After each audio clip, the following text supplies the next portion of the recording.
የክርስቲያኖች የውሸት ፕሮፓጋንዳ መዝሙር ስሰማ በውጭ አለቅሳለሁ መስጊድ ውስጥ ሆኜ ቁርአን ስቀራ ቆይቻ አሁን ማለት ነው። በቃ ለምሳሌ እየመጡ ነው አሁን ነው ይሄንን ማለት በጣም ስለተደሰቱ ሰለምቴው ተደላ እውነቱን አፍርጦታል። በጀነት ሲሰባው ለጉጥ ያለውና ጉጥ ያለው ጦት እየተደሰትክበት ይዋል ካርም እንደዚህ። አሰላሙ አለይኩም ወራህመቱላሂ ወበረካቱ። ሰላም ጤና ፍቅር በያላችሁበት የዓለም ጥግ ዳር ድንበር ይድረሳችሁ ነኝ። እንደምናላችሁ ድና የተከበራችሁ የአኑን የቁም ነገር ቤተሰቦች ዛሬ እንደተለመደው በቁም ነገር በአስተማሪ ወቅታዊ ቪዲዮ ተመልሰን መተን ሁላችሁም ይሄን ቪዲዮ ላይክ ስለማታረጉ ራሱ ላይክ ማምትጠፋችብኝ እቺ ነገር ማለት ነው። ተቃርጋችሁ ጀምሩት። ወደ ዛሬ ቪዲዮአችን እንገባለን። አብራችን ቆዩ። በርካታ የእስልምና እምነት ተከታዮች ድምጽ ሁኑን እያሉ ይገኛሉ።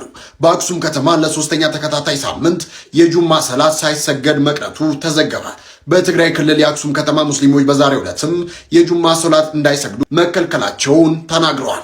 በሳምንቱ መጀመሪያ አካባቢ በከተማዋ በተካሄደው ስብሰባ በአክሱም ከተማ ሙስሊሞች ላይ አፋኝና አወዛጋቢ የተባለ ውሳኔዎችም መተላለፋቸው የሚታወስ ነው።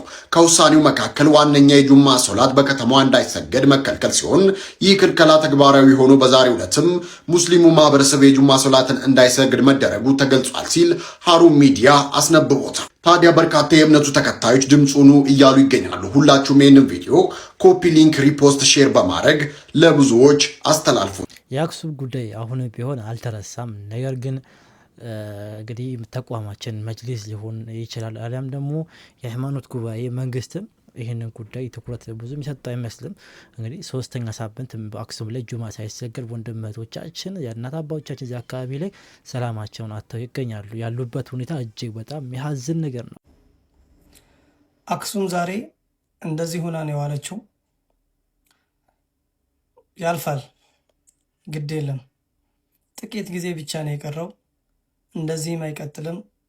የአክሱምትና ወንድሞቼ ጠንክሩ፣ በርቱ። ሀገራችሁንም ለቃችሁ የትም እንዳትሄዱ። የአላህ ድል ቅርብ ነው። ኢንሻአላህ አላህ ድሉን ቅርብ ያርግላቸው። አስቡት በሰላም ሀገር እንደዚህ ጭር ብሎ ማለት ነው። በጁማ ቀን ሙስሊሞች ጀለቢያቸውን ለብሰው ሴቶችም ሂጃባቸውን ለብሰው ኒቃባቸውን ለብሰው መንገዱ በኢስላም የሚሞላበት ቀን ላይ በዚህ ልክ ጭር ብሎ ሲታይ እጅግ በጣም ያሳዝናል። አላህ ሰላሙን ያምጣላቸው። አላህ እንግዲህ የበላይ የሚያደርግባቸው ነስሩን በእጃቸው የሚያደርግበት ጊዜ ቅርብ ያድርገው። ሁላችንም ዱዓ እናደርግላቸው። አብሽሩን በላቸው። በሙስሊሞች በአንድ ነገር እቀናለሁ ይላል። እርሱም ደግሞ እነርሱ ከኛ የበለጠ ጸሎት አድራጊ ናቸው ይላል። ይህ ሰው እንደሚናገረው ከሆነ ተመልከቱ። እዚህ ስብሰባ ውስጥ እንኳን ማለት ነው አንድ ሙስሊም ቢኖር እዛች ውጭ ላይ የሆነች የመስገጃ ቦታ ግድ ይኖራል። ምክንያቱም ይህ ሰው በሃይማኖቱ መስገድ ስላለበት ነው። በአቬሬጅ ብናየው አንድ ሰው ማለት ነው ሙስሊም ከሆነ በቀን 5 ጊዜ መስገድ አለበት። እኛን ተመልከቱን እስኪ በሳምንት 1 ጊዜ ቢሆን ነው እንግዲህ ፈጣሪያችንን የምናስታውሰው። እነርሱ ግን ማለት ነው እንግዲህ በየቀኑ 5 ጊዜ ቢያንስ ፈጣሪያቸውን ያስታውሳሉ። ይህንን እቀናባቸዋለሁ፣ በዚህ ምክንያትም እወዳቸዋለሁ። እነሱ ከኛ የተሻለ ጸሎት አድራጊ ናቸው ሲል ነበረ ስለ ሶላት የተመቸውን ነገር የተናገረው ማለት ነው። እናም እኛ ሙስሊሞች ማለት ነው ሶላትን በፍቅር እንደምንሰግድና አንዱ ሶላት እስከሚደርስ ሌላኛው ሶላት ወንጀል እንደሚታበስልን የምናውቀውስ ምን እንበል? እስኪ በየኮሜንታችሁ ማሻአላህ አልሐምዱሊላህ እያላችሁ ደስታችሁ ማሻአላህ። እጅግ በጣም ደስ የሚል መረጃ ነው ወንድማችን ያካፈለን። አልሐምዱሊላህ ረብል ዓለሚን ያለ ኒዕመተ ኢስላም። እስቲ ሁላችንም ጌታችንን እናመስግነው። ይህን የተዋበ ዲን፣ ይሄ የተመረጠ ዲን አላህ ሱብሓነሁ ወተዓላ እንግዲህ እኛ ሳንጠይቅ እኛ ሳንለምን እሱ ፈቅዶና ወዶ ለሰጠን ዲን ልናመሰግነው ሐቂቃ የግድ ይላል። ብናመሰግን ለራሳችን ነው። ለሱ ቅንጣት ያክል ከደረጃው ከፍ የምናደርገው ከደረጃውም ዝቅ የምናደርገው ነገር የለም። ብናመሰግንም ለራሳችን። አላህ ሱብሓነሁ ወተዓላ ምስጋና የተገባ ይሁን። ሁላችሁም አመስግኑ። አላህ መስጋኞችን ይወዳል። መዝሙር ስሰማ በውጭ አለቅሳለሁ መስጊድ ውስጥ ሆኜ ቁርአን ስቀራ ቆይቻ አሁን ማለት ነው። በቃ ለምሳሌ اللهم صل على نبينا محمد صلى الله عليه وسلم እያልኩ አሁን አንድ ቁርአን አንድ አያ እየቀረው የሆነ ነገር እያልኩ እንደዚህ የሚባል የቁርአን አንቀጽ ቁርአናችን ላይ የለም። ለምን ተዋሻለህ? አይ ድራማ ሲሆን ሂዶ ትጋለጣለህ። አላህ ያጋለጣል። እንዲህ እያል ቁርአን እያነበብን አለ ውሸት የለም። እንዲህ የሚባል አንቀጽ ቁርአን ላይ አንተ ወላሂ እኔ ማለት ሲጀመር እኔ አውቃቸዋለሁ። እኔ ለማያውቃችሁ እኔ አውቃቸዋለሁ። ብዙ ሰውም ያውቃቸዋል። ከዚህ በፊትም በቃ እኔ መክሰራችሁ ነው የሚያሳዝነኝ። ከዚህ በፊትም እንደዚህ ድራማ ትሰራላችሁ እንደው እኛም እንዳይቀርብን አይነት ነገር ማለት ነው። እኛ ጋር አልሐምዱሊላህ ምንም የምንሰራው ድራማ የለም። በአደባባይ የምታዩት ነገር ነው። መስቀል እንደዚህ በመቀስ እየበጠሱ ሲመጡ የምታዩት በአደባባይ የምታዩት ጉዳይ ምንም ድራማ አያስፈልግም። ለምን ብለን ድራማ እንሰራለን? እንደ ወርልድ በዓለም አቀፍ በጣም እየተስፋፋ ያለ እምነት ሰላም ጀሚኒ፣ በዓለማችን ላይ በከፍተኛ እየተስፋፋ ያለ ሃይማኖት ምንድን ነው? በተለያዩ ጥናቶች መሰረት እስልምና በዓለማችን ላይ በከፍተኛ ሁኔታ እየተስፋፋ ያለ ሃይማኖት ነው። ለዚህም ዋነኛው ምክንያት የሙስሊሙ ማህበረሰብ ቁጥር በከፍተኛ ሁኔታ ማደጉ ነው። እስልምና ነው። ወላሂ ላዚም ጥናቱን ማየት ትችላላችሁ፣ ጎግል ገብታችሁ ማለት ነው። ኦኬ እኛ ችግር የለብንም፣ ግን እነሱ ደግሞ እንዳይቀርብን ይመስላል የሚሰሩት ድራማ። ሲጀመር የአረበኛ አወጣጡ በራሱ አክሰንቱ ለራሱ ያስታውቃል። ዝም ብሎ ሸምድዶ ቃላቶቹ ሸምድዶ እንደመጣ ያስታውቃል። ኦኬ የሆነ ስለ እስልምና አውቀህ በእስልምና ኑረህ እንዳልነበረ ያስታውቃል ንግግርህ በራሱ። እና ደግሞ የሌለ ነገር ቁርአን ላይ አለ ብለህ ታወራለህ ማለት ነው። እና እንደዚህ ትጋለጣለህ። ውሸት አይጠቅምም፣ አይበጅም። ሁሌ መክሰራችሁ ግን ያሳዝነኛል። ሁሌ መክሰራችሁ አተረፍን እያላችሁ ትከስራላችሁ። ድራማ መሆኑ ሲታወቅባችሁ ስትጋለጡ ትከስራላችሁ፣ ትከስማላችሁ ማለት ነው። ይሄ የተማያዛለቅም። ሰው እንዴት ወደ እምነቱ በውሸት ይጣራል? ያ ጀማ ሆነ ብሎ ካሜራ ደቅኖ ኢዲት አድርጎ ምናምን እንዴት ሰው ወደ እምነቱ በዚህ እንደዚህ አድርጎ ይጣራል? ወላሂ በጣም ያጅበኛል። እና እኔ ምንም አይደለም። አላህ ሂዳያ ይስጣችሁ፣ አላህ ከዚህ ጥፋት ያውጣችሁ፣ አላህ ሂዳያ ይስጣችሁ ነው የምንለው። ባረከላሁ ፊኩም። ሹክራን ወንድማችን። ሰሞኑን በኦርቶዶክስ ቤት ላይ ደግሞ የሆነ የቅናት መንፈስ የገባ ይመስለኛል። ይህም ቅናት የኔ መንገድ ከሚለው ፕሮግራም ይመስለኛል የተወሰደው። እዚህ ፕሮግራም ላይ ካልሳኩም ሌላም ሊሆን ይችላል አቅም እንደዚህ ነገሮችን የጀማመሩና ይመስላል። ግን የሚያመጣቸው ነገሮች እንዳሉ በድራማና በሐሰት የተሞሉ ናቸው። ይህ ልጅ ሙስሊም ነበርኩ ብቻ አለም እኮ። እኔ ደግሞ በጣም የሚያስቀኝ ነገር ሁሉም በቃ ወደ ክርስትና ገባ የሚሉት አካላት እንዳለ ኡስታዝ ነበሩ ወይ የአካሪ ቤተሰብ ነበሩ። በቃ ሁሌ እኮ ነው። አሁን ይህ ልጅም ኡስታዝ ነበር። ልጆችን አንድ ነገር ያቀራ ዳዕዋ ራሱ ያደርግ ነበር። እንትን ላይ ወጥቶ ሚንበር ላይ ቆሞ ምናምን ነገር ገና ቁርአን ደግሞ ቁርአን አደነ ተውት ሌላም ቁርአን ተውትና ቁርአን አላህ ራሱ ሲቀራ ሱረቱል ኢኽላስን በቃ ኡስታዝነት ትጠራላችሁ። እንደዚህ መተወን እንደዚህ ድራማ ለምን አስፈለገ? ሐቅ ካለ ሐቅን ተናግረ መጓዝ ነው። የኔ መንገድ ላይ ካያችሁ ብዙ ወደ እስልምና የገቡ ሰዎች ወጣቶችም ሴቶችም ወንዶችም ከልጆችም እንዲህ በእድሜ ከገፉት አንጻር ስትመለከቷቸው ሲጠየቁ ሶፊ ራሱ ጠይቃቸው ምን ነበረ እንደላቸው እስልምና ምኑ ማረካችሁ? ምኑን አይታችሁ ወደ እስልምና ገባችሁ? የሚሉ ጥያቄ ነው። በቃ ትክክለኛው ጥያቄና ወሳኙ ጥያቄ። የሰው ልጅ ወደ አንድ እምነት ሲሄድ የሆነ ነገር አይቶ ከዛ ደግሞ ያጣው ነገር አለ። ያ ነገር ነው የሚጠየቀው እንጂ እኔ ኡስታዝ ነበርኩኝ እንደዚህ ነበርኩኝ እያሉ ድራማ መስራቱ አያዋጣም። እንደማያዋጣ ደግሞ ትመለከታላችሁ። በየጊዜ በራሳቸው በገዛ እጃቸው እንደዚህ ሲቀባጥሩ ብዙ ልጆችም እየሰለሙ ይገኛሉ። ኡፍ ለሰባተኛ ነው ለስምንተኛ ጊዜ ይሄን ቪዲዮ ስሰራ ማለት ነው። እና በጣም ጨንቆኛል። እውነት ናውቄ መቀመጥም አልቻልኩም። እዚህኛው ውስጥም ለመቀላቀል በጣም እንትን ብሎኛል። አይ ቲንክ የሰውን ምላስ የሰውን ስድብ መገለሉን ፈርቼዋለሁ። ደግሞ ፈጣሪን ካስኩኝ ምንም ነገር ቀላል ነው ብዬ አስባለሁ። እናንተ ሙስሊም እህትና ወንድሞቼ እህትና ወንድም እንደምትሆኑኝ አልጠራጠርም።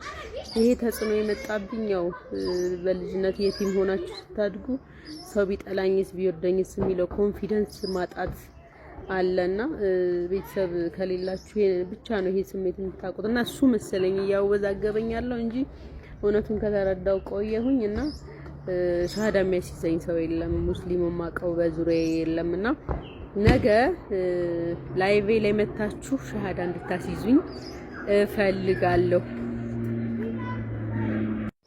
ሰዓቱን ስላልተናገርኩኝ ከቀኑ 7 ሰዓት ተኩል ነገ ጁማ ነው አይደለ? 7 ሰዓት ተኩል ላይ ላይቭ ላይ እንድትመጡ ሼር ተደራርጋችሁ ምናምን መታችሁ ሻሃዳ ማይዝ ፈልጋለሁ። መንገድ ላይ ስለምቀርጽ ነው በነገራችን ላይ ዝም የምለው እና ይሄን ይመስላል። ጨንቆኛልም ደስ ብሎኛልም። ከዚህ በኋላ የሚመጣውን ሞመንት ምን አይነት እንደሚሆን አላውቅም። ግን በቃ ሰላም ማግኘት ይፈልጋለሁ። እውነቴን ነው፣ ሰላም ማግኘት ይፈልጋለሁ። አልቻልኩም። አላህ ለዚች ልጅም እንግዲህ የሂዳያው መንገድ ቅርብ ያርግላት። እሷ ብቻ አለች፣ በርካታ ሰዎች አሉ አሁን ላይ ወደ እስልምና መግባት የሚፈልጉ ከኛ ወንድምህትም የሚፈልጉ መቀላቀል የሚፈልጉ። ለምን ድራማ ስላልሰራን፣ ለምን ሀቅ ስላለን። በቃ ይሄ ነው እውነቱ። እንደማንም መድረክ ላይ ወጥተን ድራማ አልሰራንም። እንደማንም የውሸት ፕሮፓጋንዳ አልሰራንም። እንደማንም ደግሞ በሐሰት አልቆምንም። መሰረታችን ራሱ ሀቅ ነው። መሰረታችን የተመረጠ በአላህ Subhanahu Wa Ta'ala የተወደደ ምን አለን ዲን አለን። ያ ደግሞ እንዳንዋሽም ድራማም እንዳንሰራ ያደርገናል። አንድ ሰው ቢሰልም ለራሱ ቢከፍር ለራሱ፣ ከሰለመ ነፍሱን አዳነ፣ ከከፈረ ነፍሱን በደለ፣ አለቀ። በጀነት ሴት ሰባው ላይ ጉጥ ጉጥ ያለው ጦት እየተደሰትክበት ይዋል ካርም እንደዚህ። እኔ ድሮማ ምን የነበረው የ30 ዓመት ጎረምሳ ሆነ ትነሳለህ። አትበላም፣ አትጠጣም፣ አታራም፣ አትሸናም። መንግስተ ሰማያት ላይ ዝም ብለህ የሆነ ጎረምሳ 30 ምናምን ዓመት እያየ መዘመር አይደብርም? እዚሁ ሙሉ ይደብራል። እየበላ እየጠጣ ህይወት እንኳን ዝም ብለህ ቆመህ ቀርሙን የምትሆነው። ጀነት ከሆነ እንደዛ ነው መሆን ያለበት። ያ ሳምቲንግ ፋንሲ ይጠበቃል አይደለ? ሁሉም ነገር በቃ ምን ያደርጋል ታዲያ? እዚህ እየበላን እየጠጣን እየለበስን እንኳን ኑሮ ይመራል ለዘላለም። የዘላለም ህይወት ከባድ ነው። ሴት ከሌለችበት እንዴት ህይወት ይሆናል? እንዲያውም እነዛን ነገሮች የበለጠ እንኳን ልሸማቀቅ ሞርሳ ጠና እንደውም ተስፋ አደረኩ። አሁን ጀነት መግባት ፈልጋለሁኝ እኔ። አላህ ሁላችንም የጀነት ሰው ያድርገን፣ መጨረሻችን ያሳምርና። ጀነት ከተባለ እነዛ ነገሮች በጀነት ውስጥ ያለ እስልምና እኮ ተጨባጭ ነው። ነገሩን ማመን አለማመን ይችላሉ። አላህ ባዘጋጀው ጀነት ውስጥ ግን እንዲህ አይነት ስርዓቶች አሉ፣ እንዲህ አይነት ምግቦች አሉ፣ እንዲህ አይነት ህይወቶች አሉ ብሎ የተቀመጣለ። ማን አምጣ እስቲ መንግስተ ሰማያት አንድ ሰው ይምጣና ይሄን ይመስላል ይበል እስቲ። አንድ ሰው የሚያወራ የለም። የምትገባበትን ካላወቅ የሚጠብቅህን ነገር ካላውቅ ምን ያለ እዚህ ተጥመስምሶ ወንድ በሙሉ ሲልከሰከሳል። ከሴት ስር ወጥቶ ያውቃል እንዴ? ሴት ይንቃል? የዚህ የምድር ሁሉ ማጣፈጫ ምንድነች? አላህ ሴት ወርቅ ይሄ ህይወት እኮ ያለ አንተ ሴት ያለ ወንድ ያለ ሴት አስበዋል? ምን ያህል መራር ሊሆን እንደሚችል። የሴትና ወንድ ግንኙነት እኮ አንዳንተ አይነት ሰው ያመጣል። አላህ እኮ ሰዎችን የሚያባዛበት እኮ ትልቅ ማሽን እኮ ነው። ጥበብ እኮ ነው ይበጣል። ለምንድን ነው ሌዝቢያንሶች ጌዮች ከተፈጥሮ ስርዓት ውጭ ቆዳ ለቆዳ የሚላፉት? ምንም ነገር እኮ ማምጣት አይችሉም። ይሄ ወንድና ሴት ግንኙነት ቅዱስ እኮ ነው። ልጅ ያመጣል። ያንተ አይነት ሰው ሌላ ያመጣል። ወንድ ከወንድ ሴት ከሴት ምን ያመጣል? ምንም አያመጣም እኮ። ህመም በሽታ እኮ ነው የሚያመጣ። ትል እኮ ነው የሚተሉት። ዳይፐር እያደረጉ እኮ ከተፈጥሮ ስርዓት ጋር ነው እየተጋጨዋሉት። ስለዚህ ምንድነው ሴት ለሴት የሚጠሉ ይመስላሉ። በጀነት ሴት ሰባው ላይ ጉጥ ያለው ጦት እየተደሰትክበት ይዋል ካርም እንደዚህ። እሱን ነው እሱ ይጠብቀናል። በደስታ ነው የምንጠብቀው። አላህ ያ ከሌለ ምን ያደርጋል ታዲያ?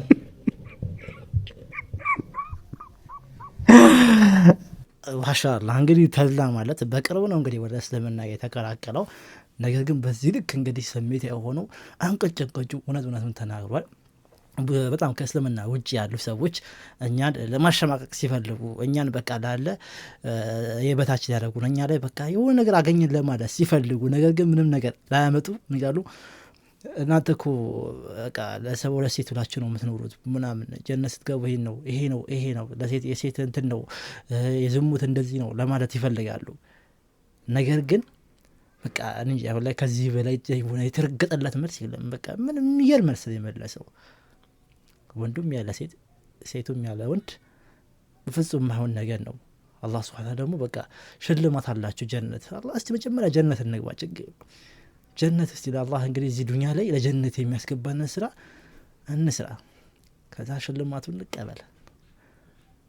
ይሄ ነው በቃ ዋናው ነገር ማለት ነው እንጂ የምታሸማቅቁበት እስልምና እንደዚህ ነው የምትሉበት አይደለም። እንዳለውም እንግዲህ የእናንተ ጀነት ምን ይመስላል ብትባሉ መልስ የላችሁም። የኛ ጀነት ግን አላህ Subhanahu Wa Ta'ala በቁርአኑ ረሱል ሰለላሁ ዐለይሂ ወሰለም በሐዲሳቸው እንድንጓጓ እንድንናፍቃት አድርገዋል። ጀነት የምትባሉን ሀገር። የእናንተስ መልስ የለም።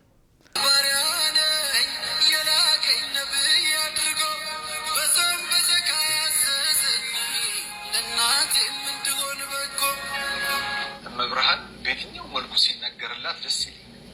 በየትኛው መልኩ እየገቡ ነው፣ እየመጡ ነው።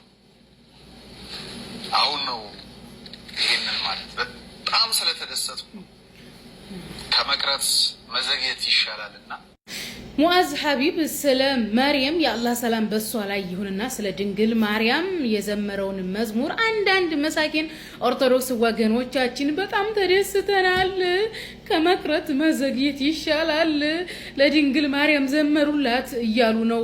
ምናችሁ ነው የሚያማችሁ? ቆይ ሙአዝ ሐቢብ ማርያምን የፈጣሪ እናት ናት አላለም። ተግባብተናል። ሙአዝ ሐቢብ ማርያም ከፈጣሪው ልጅ ጋር ታማልዳለች አላለም። በጭራሽ አይገናኝም። ሙአዝ ሐቢብ የዘመረው ለአንዲት አይሁዳዊ ብጽዕት ለሆነች ለነብይ እናት ለሆነችው ለድንግል ማርያም ነው እንጂ ለእናንተ ማርያም አይደለም። የእናንተ ማርያምማ ፈጣሪን የምትወልድ የፈጣሪ እናት የሆነች ከፈጣሪ ልጅ ጋር የምታማልድ ምናምን ናት። የእናንተ ማርያም ማለት ናት። ያኒ የኛ ማርያም ግን አይሁዳዊት ሴት ናት፣ የተጠበቀች ናት። በጣም ያሳቀኝ የናቁሽ ሁሉ ከእግርሽ ስር ይወድቃሉ። በነገራችን ላይ መጽሐፍ ቅዱስ ላይ የናቁሽ ሁሉ ከእግርሽ ስር ይወድቃሉ የተባለው ለጽዮን ነው፣ ለሀገር ነው እንጂ ለድንግል ማርያም አይደለም። ሲጀምር ስለ ድንግል ማርያም የጻፈ አለ እንዴ ላይ መጽሐፍ ቅዱስ ላይ በማርያም ስም የተላለፈ አንዳችን መልእክት የለም። ማርያም እንደውም ኢየሱስን ኢየሩሳሌም በዓል ያከብሩ የአይሁድን አምላክ ሊያመሰግኑ ሊያከብሩ ታይዘው ሲሄዱ ልጄ ሆይ የት ነህ ብላ ኢየሱስን የተናገረችበት ያ ንግግሯና እንትን የወይን ጥጃ ያልቆባቸው ወይን ጥጃ ያለቀባቸው ብላ የተናገረችበት ንግግሯ ነው ያለው። ከዛ ውጭ የተናገረችው አልተጻፈ። ኢቭን ጳውሎስ ራሱ ኢየሱስ ተገለጠልኝ ብሎ ሲል አንዲት ብጣሽ ወረቀት አልጻፈላትም። ሀገር ለሀገር ቤተክርስቲያን ለቤተክርስቲያን ደብዳቤ ሲጽፍ ጳውሎስ ማለት ነው። መጽሐፍ ቅዱስ ማርያምን አያውቃትም። አምላካችን አላህ ሱብሃነሁ ወተዓላ በሱረቱ ኒሳ ማርያምን በዝሙት ነው ኢየሱስን የወለደችው ያሉትን ተረግማችኋል፣ የተረገማችሁ ናቸው ነው ያለው። ነገር ግን ማርያምን በዝሙት ወልዳለች ሲል መጽሐፍ ቅዱስ ላይ ማርያም በዝሙት አልወለደችም ብሎ መልሷል? አልመለሰም መጽሐፍ ቅዱስ። የተረገማችሁ ናቸው እንኳን ሊላቸው ቀርቶ አረ ማርያም በዝሙት አልወለደችም ማለት ነው። የዮሐንስ ወንጌል ምዕራፍ 8 ላይ ብትሄዱ ከ40 ጀምራችሁ ስታነቡ ኢየሱስ ከአብርሃም በፊት ስለ አብርሃም ሲያወራቸው አይሁዶችን ምንድነው ያሉት? እኛ በዝሙት አልተወለድንም ማለት ያኒ በዝሙት ተወልደሃል እያሉት ነው ኢየሱስም ማለት ነው።